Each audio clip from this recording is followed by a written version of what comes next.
Some questions answered. Edwin told us that a very large majority of people are no sooner arrived in spirit than a burning enthusiasm overtakes them as the spirit world reveals itself to them in the new life, and they immediately want to rush back to the earth and tell the world all about it. He had already explained to me some of the difficulties in my own suggestion of returning. Another very natural tendency was to ask numberless questions upon this life in general, and he remarked that in this both Ruth and I had exercised quite an unusual restraint. Certainly I had refrained from asking too many questions, but then Edwin had explained as much as we should be able to understand as we proceeded. I confess, though, now that he broached the matter, that there were many things about which I should very much like to know. Ruth said she has the same feelings, and that doubtless many of our queries coincided. The difficulty was where to begin. We had allowed our journeyings to bring forth their own problems for Edwin's solution, but there were other considerations of a general nature which arose from the contemplation of spirit lands as a whole. One of the first that arose to my mind as we sat on the grass, with heavenly flowers around about us, was the extent of this realm in which we were now living.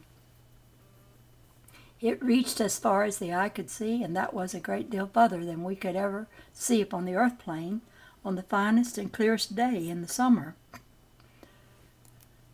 This in itself was too wonderful for words, but it also gave an indication of the immensity of this particular realm, and we had only seen the tiniest fraction of it so far. We still thought in terms of earthly distances. Was there any buoyancy? No. Was there any boundary to this realm? Did it stretch still further beyond the range of our vision? If there were any termination, what was beyond? Could we go and see for ourselves? Certainly there was a boundary to this realm, Edwin explained to us, and we could go and see it for ourselves whenever we wished. Beyond this were other and still more realms. Each soul, as it passed into spirit, passed into that realm for which it had fitted itself while upon the earth, into that realm and no other. Edwin had in the beginning described this land as a land of the great harvest, a harvest that is sown on earth. We could judge for ourselves then whether we considered that harvest a good one or a poor one. We should find that there were others infinitely better and others infinitely worse. In plain words, there are other realms immeasurably more beautiful than that in which we were now happily living. Realms of surpassing beauty into which we cannot penetrate until such time as we have earned the right to enter, either as visitors or as inhabitants. But though we may not pass into them, the glorious souls who dwell in them can come into realms of less celestial rarity and can visit us here. Edwin himself had seen some of them, and we hope to do so as well. Indeed, they constantly make visitations to consult and converse with the dwellers here, to give advice and help, to give rewards and commendations, and there was no doubt but that my own matter could be placed before one of these master souls for guidance upon it. At certain times, too, these transcendent beings make special visitations, when the whole realm is celebrating a great occasion, such, for example, as the two major earth festivals of Christmas and Easter. Ruth and I were very astonished at the latter because we thought them both to be so essentially of the earth.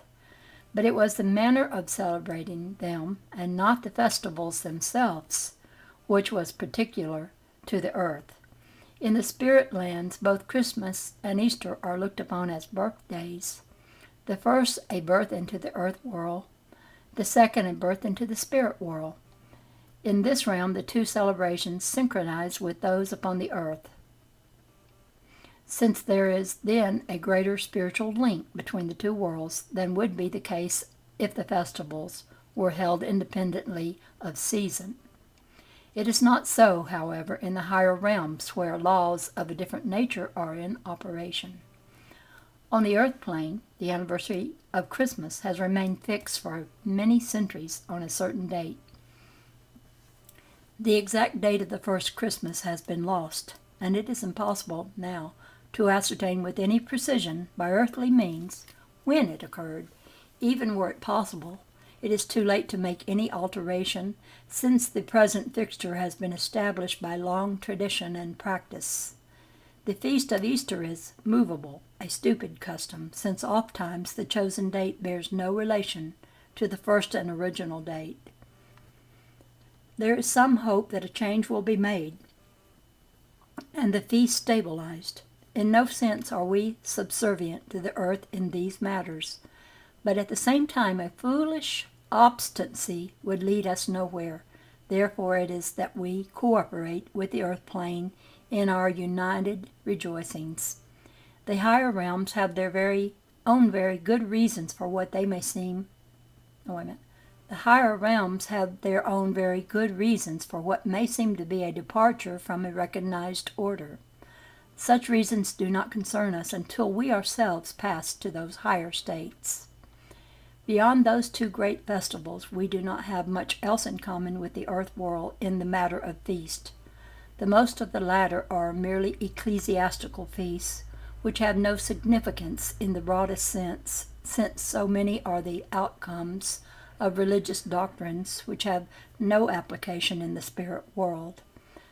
The Feast of Epiphany, for example, is founded upon a very colorful story and was in ancient times celebrated by the people in a secular fashion as well as a religious.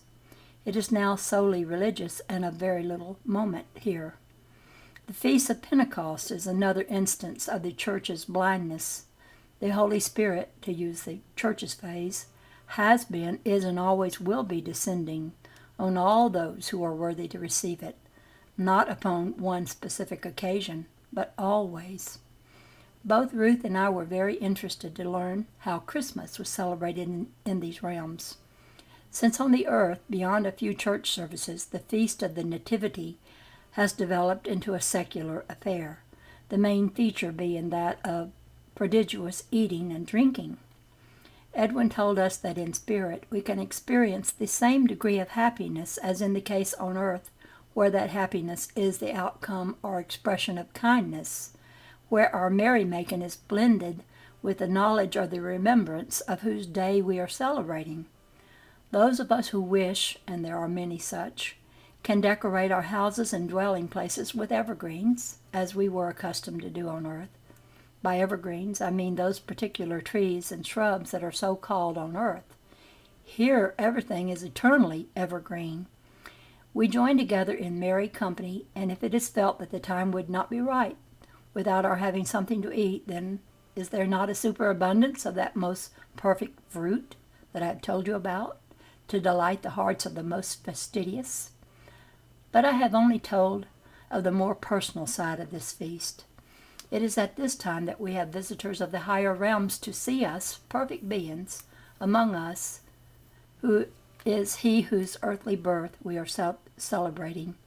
And these beauteous souls have but to pass upon their way to fill us with such an ecstasy of spiritual exaltation as to remain with us for long after their return to their high estate. At Easter time we have similar visitations, but there is a far greater degree of rejoicing, because to us the birth into the spirit world must, by the very nature of things, be of far greater significance. Indeed, when once we have left the earth plane, we are inclined to forget our earthly birthday. Since the greater contains the lesser, it is only our earthly connections, if we have any, that will serve to remind us. I have enlarged upon this subject somewhat to try to show that we are not living in a state of fervid religious emotion for all eternity. We are human, though so many people still on the earth would have us to be otherwise. Such people will inevitably be in the same relative position as ourselves one day, and nothing is so calculated to instill humility as the realization of what one once held as firm and decided opinions. I have digressed a little from our first topic as we threw ourselves on the grass, But in our conversation, one thing led to another until we seemed to have wandered some way from our course. Mention has only been made of the higher realms. What of the lower spheres that Edwin spoke about when I referred to the boundaries of this particular realm? We could visit them whenever we desired. We can always proceed to a realm lower than our own, while we cannot always mount higher. But it was by no means advisable to wander into the lower spheres except under expert guidance, or before proper tuition had been given. Before informing us more fully upon this subject, Edwin advised us to see more of our own pleasant land first. And now as to what constitutes the precise boundaries of this realm. We are accustomed to a knowledge of the rotundity of the earth and to seeing with our eyes the distant horizon. In contemplating this world of spirit, we must abandon in many respects that ideal of distance which we measure with the eye, since distance becomes annihilated by our immensely rapid means of transit. Any suggestion of terrestrial flatness is soon dispelled by the view of hills and rolling downs.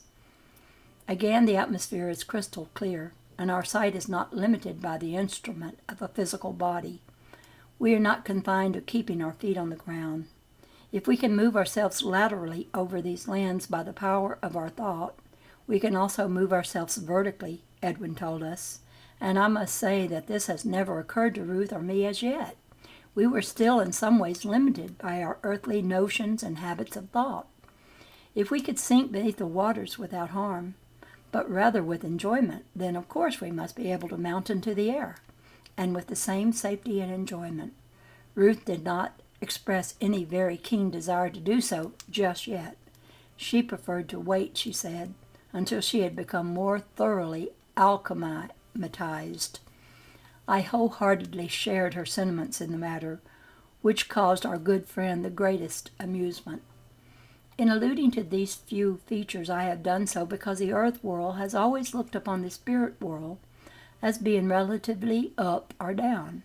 These are really considerations of a highly scientific nature, and I am not competent to enlarge upon them. Moreover, as an inhabitant of these lands, my whole outlook, both mental and spiritual, has had to undergo sweeping and fundamental changes, in spite of the fact that I had some small knowledge before I passed over. It is really of little moment to know the precise location of the spirit world with its many realms or spheres.